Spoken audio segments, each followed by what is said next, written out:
नमस्कार, good morning. आपके साथ मैं हर्षा शर्मा। आप देख रहे हैं इंडिया न्यूज। बांग्लादेश में सियासी तूफान थमने का नाम नहीं ले रहा। आवामी लीग ने यूनुस सरकार पर एक बार फिर हमला बोला। हसीना के आधिकारिक निवास गण भवन को लेकर यह हल्ला बोल देखने को मिला। गण भवन को सामूहिक कब्रिस्तान बनाने का आरोप लगाया जा रहा है। देश की सांस्कृतिक और लोकतांत्रिक विरासत पर हमला बताया। सरकार के फैसले को गैर जिम्मेदाराना और अपमानजनक करार दिया गया। हसीना का आधिकारिक लोक भवन, जिसका नाम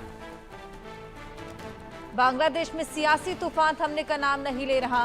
मोहम्मद यूनुस शेख हसीना से कितनी नफरत करते हैं, ये बात किसी से छिपी नहीं।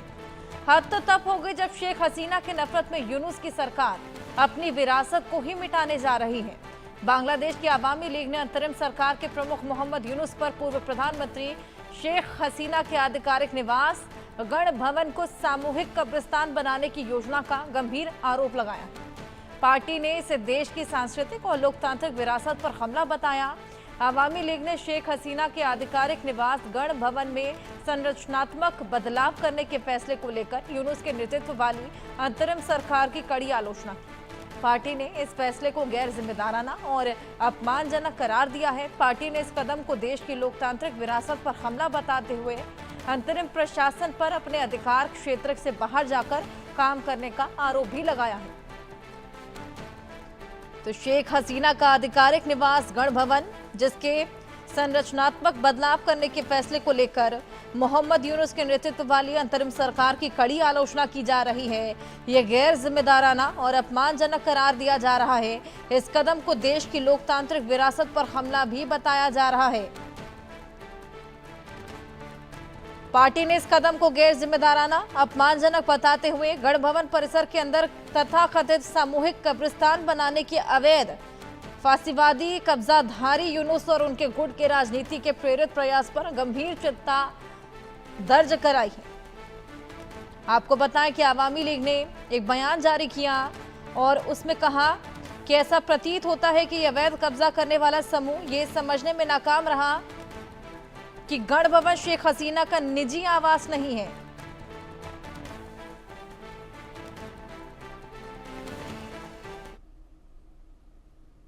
वहीं गण भवन को लेकर यूनुस सरकार पर आवामी लीग का लगातार हल्ला बोल है।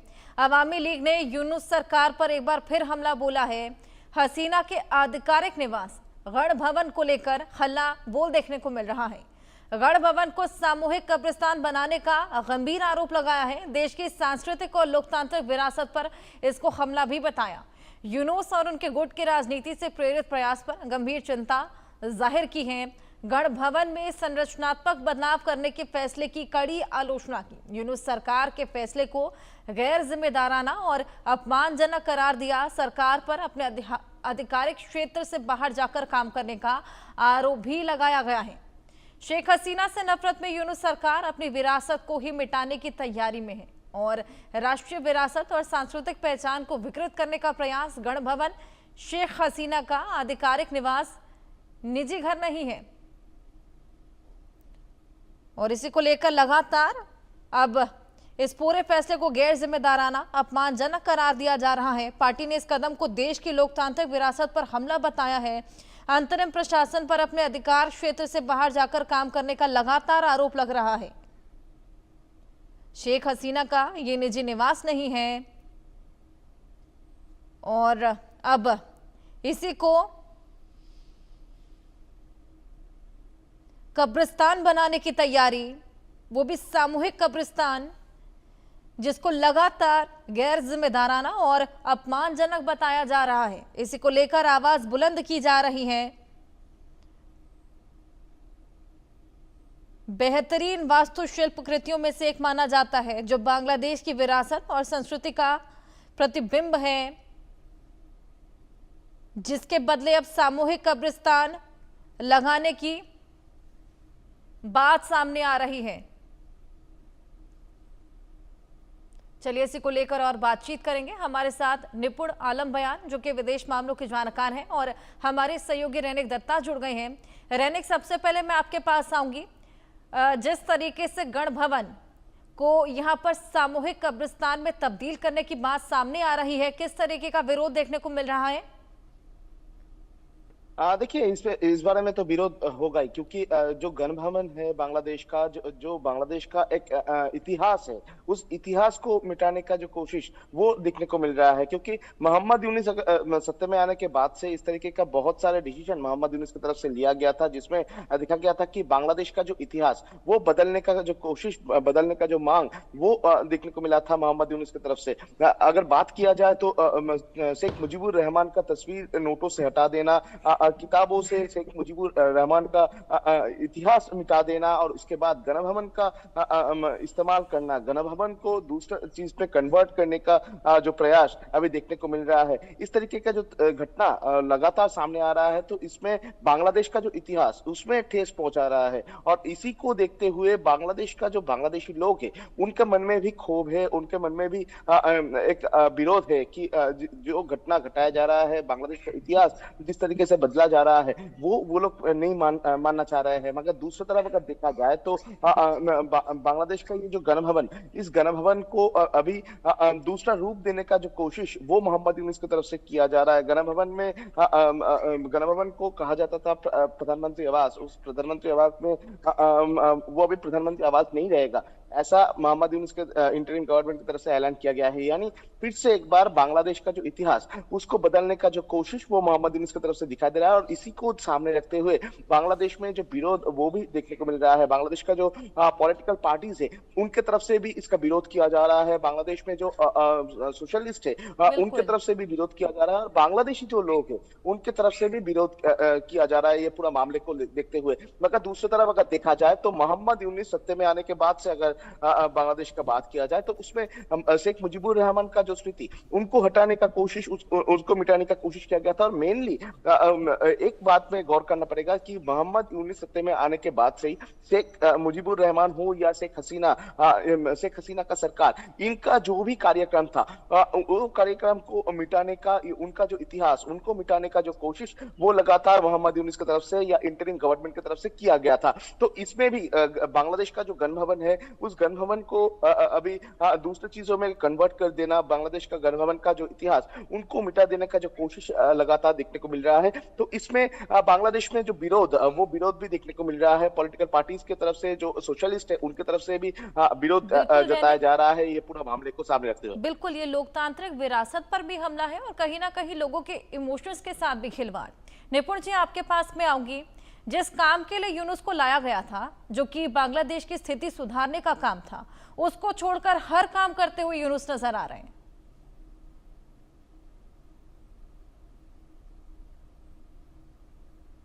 अनम्यूट कीजिए निपुण जी। आशा जी, आपने जो कहा कि मोहम्मद यूनुस को लाया गया था इस चीज सुधारने के लिए, कहाँ आए थे ये लोग? ये तो बिगाड़ने के लिए चीजों को ले आए थे। आप अगर देखेंगे कि जो पूरा बांग्लादेश का जो डेवलपमेंट है, विकास जो है, चाहे वो जीडीपी के मामले में देखें, पर कैपिटा इनकम के बारे में देखें, तो शेख हसीना के टेन्योर में आपको देखने को मिलेगा। नहीं तो उनसे पहले, अब उनके बाद जो स्थिति आज बांग्लादेश की है, कई साल पीछे बांग्लादेश आपको चला गया है। ये तो आने वाले समय में बहुत सारी चीजें आपकी क्लियर होंगी। अब जो स्थिति आज मोहम्मद यूनुस कर रहे हैं, अभी जो बता रहे थे रैनिक साहब, बिल्कुल सही बता रहे थे कि पहले हम देखें जो कि लेगेसी होती है, उस लेगेसी को कहीं ना कहीं, यानी कि जो फादर ऑफ नेशन यानी कि शेख मुजीबुर रहमान, उनके अगेंस्ट भी इस प्रकार के इन्होंने क्या किए हैं कि उनका जो हाउस है, उनकी जो एक लेगेसी है, उसको खत्म करने का प्रयास, उनका कोई योगदान नहीं। अब शेख हसीना के घर को लेकर भी देखिए क्या होता है। मैं एक बात देखता हूँ, नेशन बिल्डिंग में कई तरह के हम देखते हैं नेशन जो होते हैं, नेशन बिल्डिंग की जाती है कि हम किस आधार पर अपने देश को एकजुट करें। अब यहाँ पर दो बेस होते हैं, या तो लव टू कंट्री या हेट विद एनी कंट्री या कम्युनिटी। हम देखते हैं कि बहुत सारे देश ऐसे हैं जो हेट के माध्यम से क्या करते हैं, यानी कि आपका घृणा के माध्यम से क्या करते हैं कि दूसरे देश को कहीं ना कहीं तंग करने का प्रयास, या दूसरे अपने ही देश में एक हेट के माध्यम से क्रिएट करने का प्रयास, किसी को विलन बनाने का प्रयास करते हैं। तो शेख हसीना को, जो मोहम्मद यूनुस की जो कोशिश है, वो कोशिश यही है कि शेख हसीना को एक विलन के रूप में प्रेजेंट किया जाए कि वो विलन थी, और विलन होने के बाद उन्होंने क्या किया है कि पूरे बांग्लादेश का एकदम से जाम किया, बांग्लादेश को बिल्कुल अलग बना दिया, उस तरह की कोशिश है। और आप सोचिए कि गण भवन को अगर आप देखिए, यानी कि जहां पर प्रधानमंत्री जी रहती थी और केवल वो प्रधानमंत्री होने के नाते रहती थी, यानी कि उनका कोई निजी आवास नहीं था, ये एक प्रधानमंत्री आवास था। तो प्रधानमंत्री आवास के साथ अगर आप ऐसा करते हैं तो ये कहीं ना कहीं जो आपके नेशनल प्लेस हैं उनके साथ आप ऐसा करते हैं। तो मैं एक बात देख रहा हूं कि जो एक बंगाली नेशनलिज्म था बांग्लादेश के अंदर, वहां बंगाली नेशनलिज्म से हटकर वो कहीं ना कहीं एक इस्लामिक नेशनलिज्म को बढ़ाने का प्रयास किया जा रहा है।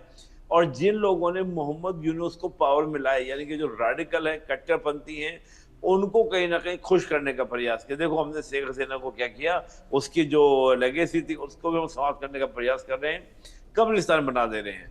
तो ये एक हेट को प्रदर्शित करता है। और मैं हमेशा एक बात मानता हूं कि बिल्कुल। हेट के आधार पर बना कोई भी मुल्क, कोई भी राष्ट्र या कोई भी बिल्डिंग आप ज्यादा दिन तक चला नहीं सकते, वो कहीं ना कहीं अपने आप ही अंतर्द्वंदों में गिर जाएगी। पाकिस्तान की जो हालत हुई, पाकिस्तान ने जो अपना नेशनलिज्म डेवलप किया, हेट टू इंडिया, कि भारत से नफरत के साथ क्या डेवलप किया, परिणाम हमारे सामने है कि पाकिस्तान लूज ही सोवरेंटी। उसके बाद उसकी सोवरेंटी तक नहीं है, या तो अमेरिका उसको करना चाहता है, जैसा अमेरिका चाहे वैसा करता है, या फिर आपका चाइना। तो यही बात मुझे लगता है कि बांग्लादेश के संदर्भ में भी, कि आप अपने नेशनल हीरोज को, जैसे मैंने कहा कि शेख मुजीबुर रहमान, उनको भी कहीं ना कहीं कोशिश ये है कि वो आपके क्या ना रहे, हीरो ना रहे।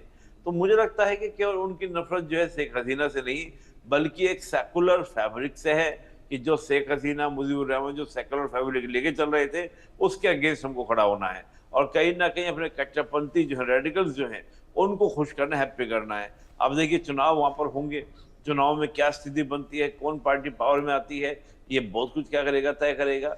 लेकिन लिहाजा ये एक हेट के अलावा, घृणा के अलावा और कुछ भी नहीं है। घृणा के माध्यम से पैदा किया जा रहा है, घृणा के माध्यम से किया जा रहा है।